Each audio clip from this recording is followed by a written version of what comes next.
Now, originally I had predicted years ago that Sony would effectively make The Last of Us 2 be their last big game on the PlayStation 4. Their swan song, if you will. Boy, was I wrong. I am Jay Fonzarelli. Welcome to the channel and my review for Ghost of Tsushima. Many of you know that I'm a huge fan of open world games. I'm not someone who tires of this genre at all. I don't suffer from open world fatigue, and I definitely like a healthy dose of exploration. Surprisingly, the biggest main attraction to the game is Tsushima itself. Whether you're riding through the forests or mountains, or whatever the terrain, the world of Tsushima is simply stunning. And just like many other open world games, you'll be unlocking fast travel points throughout your playthrough.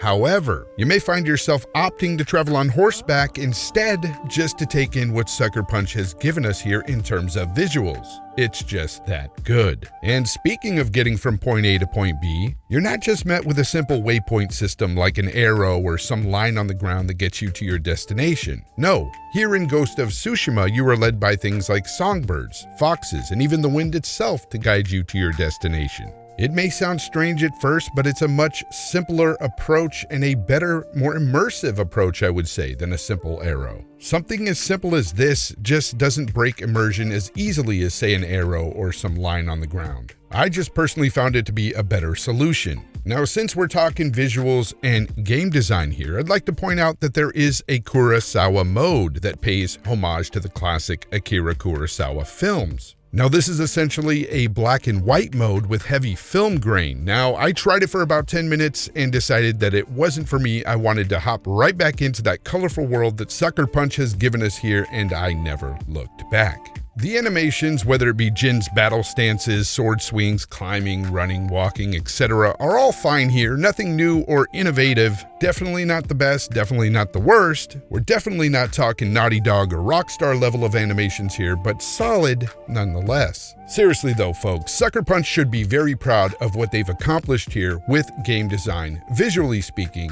it's a stunner.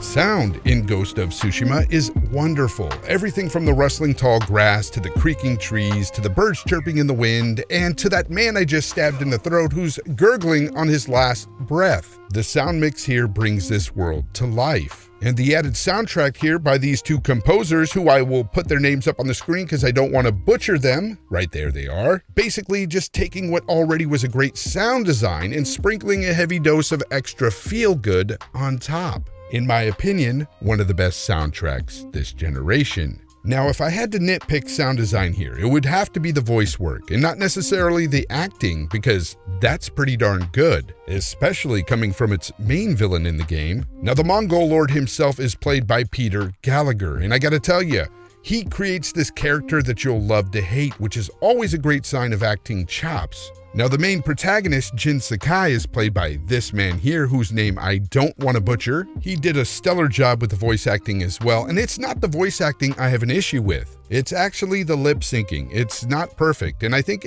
part of it is those animations with the mouth, the way they move, not so good. Now, they work well enough in English because that's how they were recorded, but I wish that they would have worked better in Japanese because that's how I would have played the game. Again, just a tiny nitpick in a game that has an overall fantastic sound design.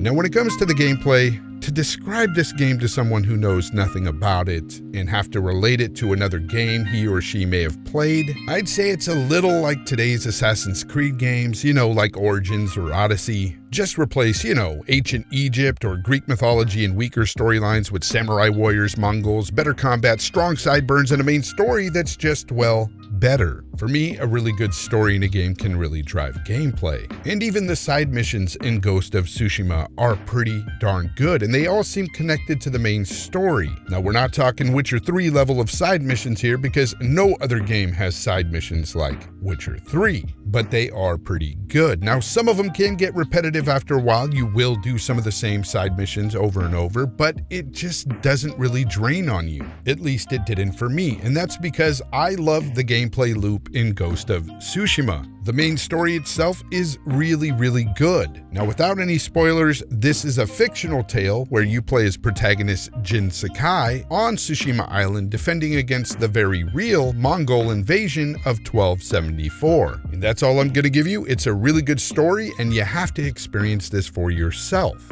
Now, to get to the really good stuff. So you want to know why you should buy Ghost of Tsushima. Let me tell you. No. Let me show you.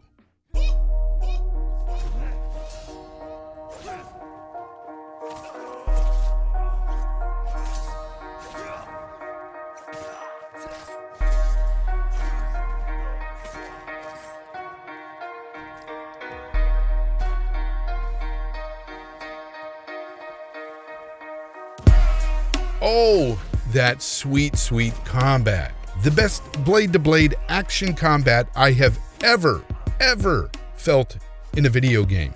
The best. And this being an open world game and playing like this, simply amazing. Look, and I can go into detail about all the stances and techniques and all these armor unlocks and weapon unlocks and all these perk unlocks and all this stuff, and it wouldn't make sense to you. At least not all of it, because I'd have to sit here for a while just to explain it. And I'm not about that life. But I will tell you this. The combat is not only the best blade-to-blade combat in any open world game I've ever played. The combat is the most satisfying combat I've ever played in an open world game, period. Every time I went into a duel or standoff, every time I swung that katana, every time I used ghost weapons, just everything about this combat is amazing. Now, what isn't amazing is the camera angles at times, because at times they do get in the way. And this isn't a minor nitpick, because sometimes they are god-awful, but it's definitely something I think Sucker Punch can fix in the second game. Seriously though, folks, Ghost of Tsushima is one of the most fun games I've played this year. Actually, no, scratch that. It's one of the most fun games I've played this entire generation. Ghost of Tsushima is an amazing game. From start to finish, I was hooked into this world with a sense of cohesiveness we don't often get in many games. Things just mesh well and feel right in Tsushima, to the point where I was just so immersed in the game that hours would pass by and I'd wonder to myself, where did the time go? Folks, I was having that much fun every time I picked up the controller. And this for me is huge in a game. Fun factor should always be the main selling point of any video game, and this definitely exudes fun.